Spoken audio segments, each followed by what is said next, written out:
I thought I was just being honest, turns out I was being reckless, and now I'm sitting here wondering if I just fumbled the best man I'll ever have. My name is Lindsay, I'm 32 years old, and if I'm being real, I didn't think this little argument would turn into all this. It started with something so small, it's almost embarrassing. See, I've been working at this new marketing job for a few months now, and for the first time, I'm finally making more money than my husband, Darren, who's 35. Not a little more either, I'm talking more like I'm walking into stores without checking price tags, more, I'm ordering appetizers, entree, and desserts without blinking, more. And listen, I earned this. I worked hard. I stayed up late on courses, I sent out resumes for months, so yeah, I felt like I deserved to treat myself. Call it main character energy or whatever, but I felt like I finally made it. Darren wasn't seeing it that way, though. The first crack happened over something dumb. I bought a $400 bag, nothing crazy, not designer or anything, just a nice bag that made me feel good. When I came home with it, I expected Darren to maybe say something like, "Ooh, that's nice," or "You deserve it, babe." Instead, he hit me with, "How much was that?" That question is like nails on a chalkboard to me. I hate when men ask that.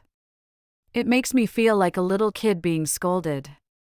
So I rolled my eyes and said, "Don't worry about it. I paid for it with my money." I could tell that rubbed him the wrong way. His face didn't move much, but his eyes did that little squint smile thing people do when they're trying not to snap. He said, "Your money?" I thought it was our money. You do realize I'm still the one paying all the bills, right? And that's when it all went left. Instead of letting it go like I probably should have, I said something slick. Something I thought was funny in the moment, but now feels like the dumbest thing I've ever said in my life. I looked him dead in the face and said, "Well, maybe if you made more money, I wouldn't have to spend mine." Yeah, I said that to a man who wakes up at 5:30 a.m. every day to work 10-hour shifts, to a man who's been paying the mortgage, the lights, the groceries, all while I was in and out of jobs before this marketing gig even came through. And I didn't just say it, I said it with a little laugh behind it like it was cute. It wasn't cute. The way his face shifted, I knew I messed up. He didn't even snap back at me, which somehow made it worse. He just stared at me for a second, nodded, and went, "All right, Lindsay. I see where you're at now." Then he walked away. And I'm not proud of it, but instead of feeling bad, I got mad. Like, "Oh, so now you're going to be all quiet and hurt feelings about it, huh?" In my head, I'm thinking, be a man. I sat on the couch with my arms folded, waiting for him to come back and argue, but he didn't. That night, I scrolled on my phone until I fell asleep. The next morning I woke up, and Darren was already gone, nothing unusual, he always leaves for work early. But when I went to the kitchen, there was a sticky note on the fridge that said, "I'm taking $300 from our savings for the car maintenance. Just letting you know since I'm the only one adding to it." Petty, so petty. I crumpled it up and tossed it in the trash, but I felt that one. It hit in a place I wasn't ready to admit hurt. The next week was full of little jabs like that. If I ordered takeout, he'd ask, "Did you pay for that with your money or our money?" When we were grocery shopping, I reached for the name brand cereal, and he reached for the store brand. I said, "Babe, come on, it's only a $2 difference," and he said, "Well, since you're rich now, maybe you should cover it." It got so bad that one night, I texted my best friend, Maya, like, "Girl, Darren is in his feelings. I think he's jealous of me." I expected her to hype me up, but instead, she texted back, "Sis, are you sure you're not being a little selfish though?" I started typing back a whole paragraph, ready to defend myself, but I deleted it because deep down I knew she might be right. A little. But admitting that felt like losing, and I wasn't ready to do that. Then came the moment that changed everything. We were sitting in the car on the way back from his mom's house. The whole ride was quiet until he hit me with, "Do you think I'm holding you back?" Lindsay, I froze. Why is he asking me this? He didn't look at me. He just kept his eyes on the road. I shrugged and said, I didn't say that, but you kind of are. I didn't think much of it in the moment. It just slipped out. But he didn't say a word the rest of the ride. No smart remarks, no subtle jabs, just silence. Later that night, he packed an overnight bag. I thought he was going to his brother's house like he's done before when we fight, but when I saw him grab his work shoes and laptop bag, my heart started racing. "Where are you going?" I asked. "Somewhere I don't have to feel like I'm holding you back," he said, looking me dead in the eyes. And then he left. I waited. I didn't call him. I thought, he'll be back. He always comes back. But now it's been 3 days, no calls, no texts. He's not at his brother's place. His sister said he's taking space to figure things out. And that's when it hit me, he's really gone. For the first time, I'm sitting here wondering if I played myself. I told him he was holding me back, but it's starting to feel like he's the one leaving me behind. It's been 6 days now, and Darren still hasn't come home. I'm not going to lie, at first I was stubborn. I told myself, if he wants to act like a child, then let him. I wasn't about to beg. I scrolled TikTok, blasted some I Don't Need a Man playlists, and told my girl, he'll be back. He's just being dramatic. But every day that passed, my confidence dropped a little more. By day 3, I was checking his location on Find My iPhone, but guess what? He turned it off. Turned it off. And if you know what kind of message that sends. I wasn't ready to panic yet, but I was starting to feel it. On day 4, I called his brother Tyrell. "Hey, Ty, have you seen Darren?" Tyrell paused, like he was deciding how much to tell me. Then he said, "He's good, Lindsay." "What does that mean?" I asked. My voice sharper than I intended. "It means he's good. He'll call you when he's ready." I hung up. My hands were shaking. I didn't like how calm Tyrell sounded, like he knew something I didn't.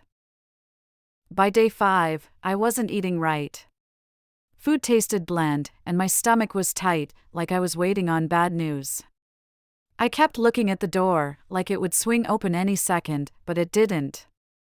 I caught myself pacing the kitchen, phone in hand, going back and forth on whether I should text him. I even typed, "Are you really done with us?" but I deleted it. It felt too desperate. I didn't want to give him the satisfaction of thinking I cared that much. Then day 6 hit me like a brick. That morning, I woke up to an email notification from our joint bank account. I rubbed my eyes, sat up, and tapped the message. It read, "Account transfer complete. $6,500 transferred to new account ending in $891.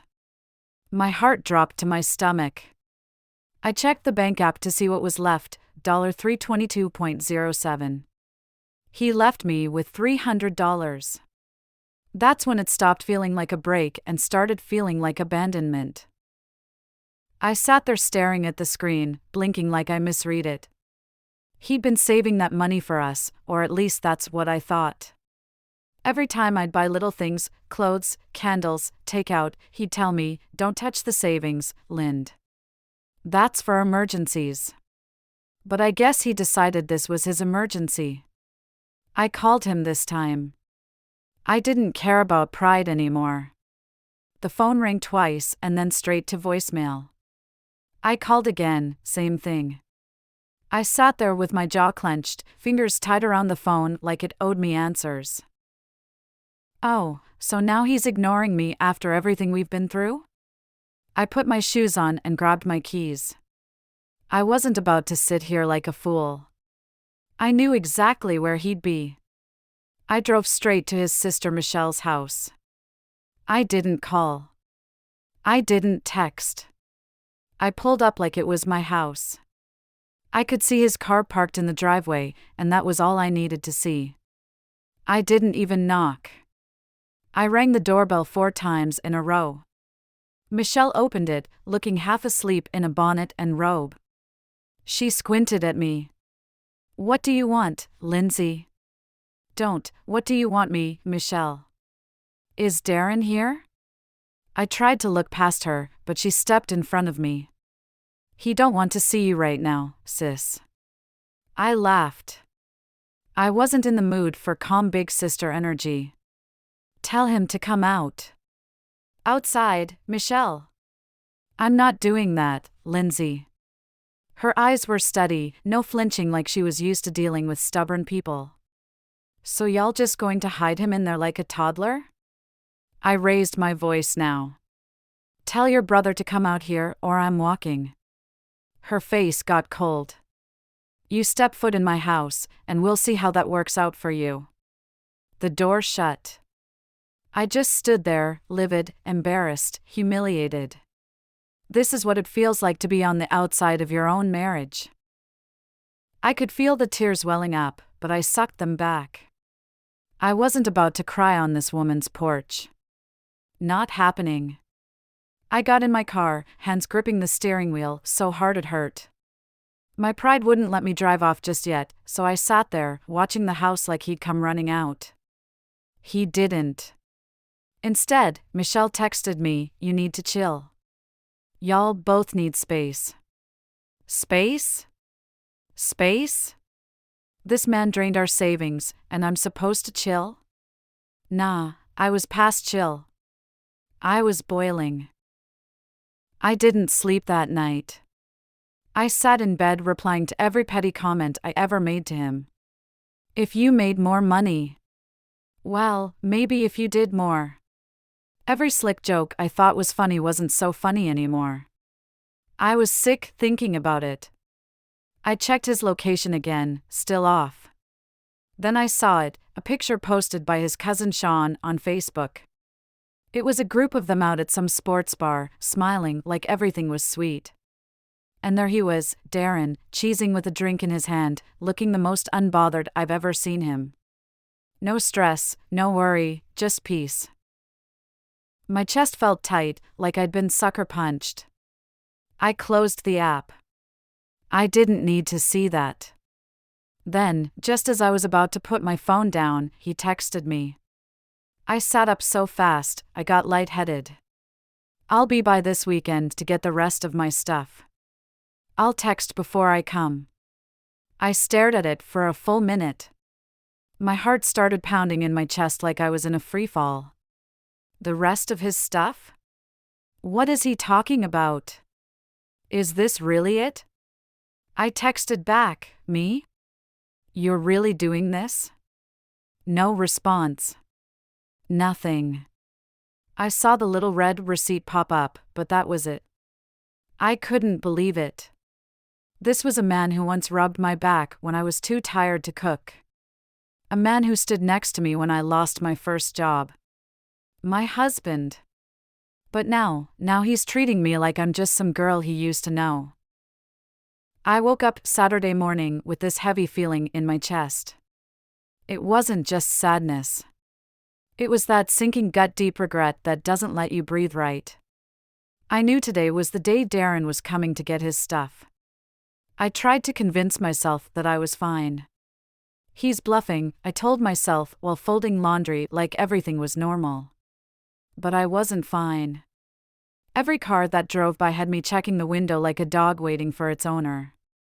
Around 2 p.m., I heard it, the sound of his key in the lock. It used to be a comforting sound. Now, it felt like the end. I stood in the hallway, heart thumping in my chest, trying to act like I was just casually walking by. He walked in, didn't even look my way, and went straight to the bedroom. He had on gray sweats, a hoodie, and that same "I'm done with you" look on his face. "So, you're really doing this?" I said, leaning on the wall with my arms crossed. My voice came out shakier than I wanted. He didn't answer, just kept walking toward the closet. "You're not even going to talk to me now?" I asked, pushing off the wall and following him. "You're just going to pack up like I'm a stranger? What do you want me to say, Lindsay?" he muttered, sliding hangers off the rod like he was in a rush to get away from me. How about you say, you're overreacting? I shot back. All this because of one argument? Be serious, Darren. He stopped for a second, head tilted, like he couldn't believe I was still playing dumb. Then he let out a short, dry laugh and went back to packing. You think this is about one argument? He said, stuffing his clothes into a duffel bag. You really that clueless? Clueless? I repeated, stepping closer. I'm not clueless, Darren. I'm just not about to beg you to stay over something stupid. Stupid? He stopped packing and turned to face me, looking me dead in my face. His eyes didn't have that softness I was used to. They were cold, like he'd already made up his mind. It's not stupid when I'm carrying this whole house on my back, Lindsay. His voice was steady, but I could hear that edge in it. It's not stupid when every month I'm sitting at this table trying to figure out how to make it all work while you're out here buying stuff like we got money to burn. Oh, so you're mad because I buy a few things for myself? I laughed, but it came out shaky. I work, Darren. I deserve to treat myself. I'm not just going to sit around pinching pennies like you. And look where that got you, he snapped, motioning around the room. I was saving for both of us, Lindsay. For the house, for emergencies. But you don't see that, do you? He shook his head and went back to packing. I folded my arms tighter, trying to act like his words weren't hitting me, but they were. They were. He was right, but I wasn't ready to admit it. You know what? Fine, leave then, I said, raising my voice. You think you're so perfect? Go ahead and be Mr. Responsible somewhere else. He didn't even flinch, just zipped up the duffel, grabbed it, and tossed it over his shoulder. He walked past me, brushing against my arm like I wasn't even there. Wow, so that's it? I called after him. You're not even going to fight for us? Fight for what? He spun around at the front door, his face twisted with disbelief. Fight for somebody who thinks I'm a joke? You told me I was holding you back, Lindsay. Holding you back. You know how that sounds to a man? You know how that hit me? I opened my mouth to say something, but nothing came out. I didn't realize how bad it sounded until he repeated it. I thought we was building something, he said, his voice quieter now, like he was tired of talking. Turns out he was just waiting to outgrow me. And then he opened the door. That's when it hit me, he's really leaving. It's not a cool-off moment. It's not one of those fights where he comes back later with food, and we sit on the couch like nothing happened. This was real. My pride crumbled. I ran to the door like my life depended on it. Wait, Darren, wait. I grabbed his arm, and for the first time in my life, I wasn't trying to win the argument.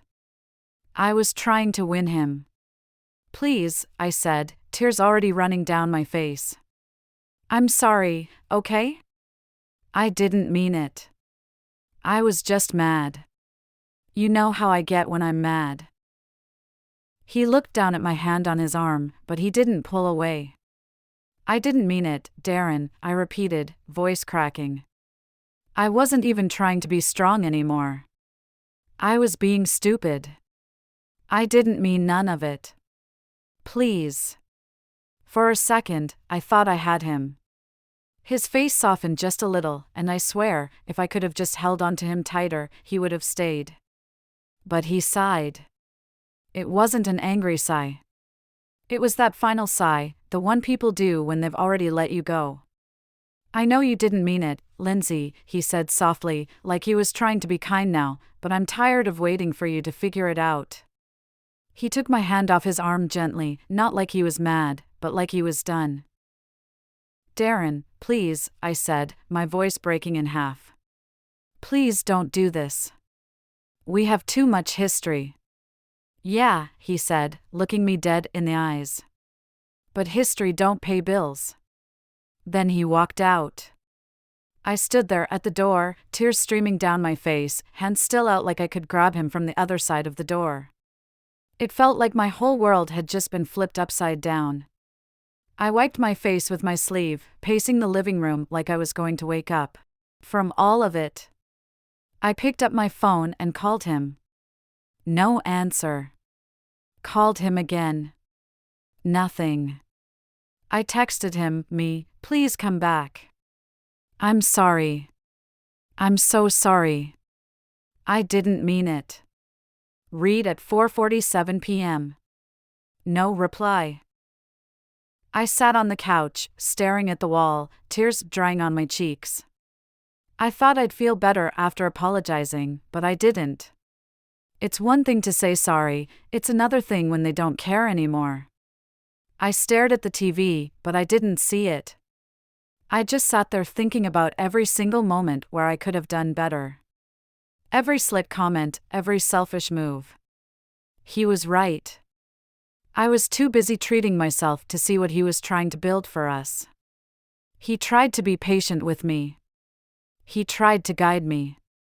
But instead of listening, I told him he was holding me back. Now he's leaving me behind. It's been a week. A week of silence. Of me sitting around staring at the door, hoping he'd walk through it. Every time my phone buzzes, I jump, only to see it's a notification for something stupid like a sale I don't need to care about or a message from a friend I haven't talked to in forever, but not from Darren. I spent those days replaying everything in my head, looking at every moment we had and questioning everything I did. Did I push him too far? Was I really that selfish? I tried calling him a few times. I texted him, told him I was sorry, even apologized again for the things I didn't say, but he never replied. Finally, on the 5th day, I got a message, not from Darren, but from his sister. It was short, Darren's staying with me for now. He's done trying to make it work. Just like that, done. I put my phone down and stared at it, hoping I was reading it wrong, but I wasn't. I felt sick to my stomach. It was like everything hit me at once. He was done trying to make things work with me, and the worst part was that I couldn't blame him. I'd pushed him away, and now he was gone. I spent the next few days in a blur, talking to friends who told me I should have known better. Friends who said, you can't treat a man like that and expect him to stay around forever.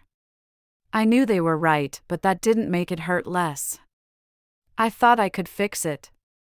I thought a simple apology would be enough to make him come back and everything would go back to how it was before, but I was wrong.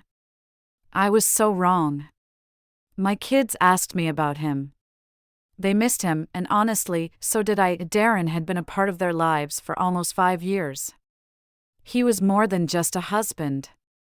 He was a father figure to them.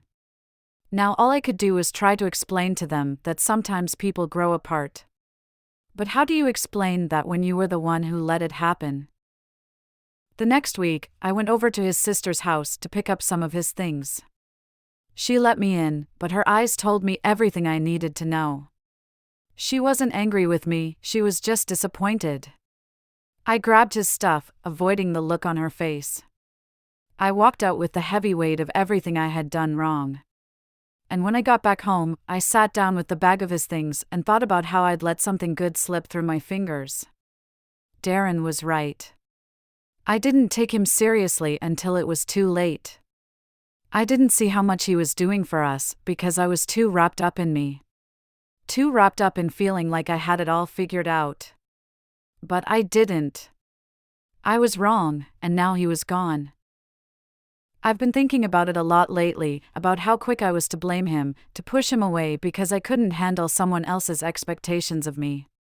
And maybe he was right. Maybe I was holding myself back from seeing the truth. That all the things I wanted could have been there for me if I had just been more aware. I don't know what happens next. I don't know if he'll ever come back. Part of me hopes he will, but a bigger part of me knows that what's broken might not be fixable. If Darren ever reads this, if he ever finds out that I even considered apologizing after all of this, then maybe it'll make sense. Maybe he'll see that I didn't understand then, but I get it now. But if he doesn't, then maybe that's for the best. He deserves better than me, and I'll have to live with that.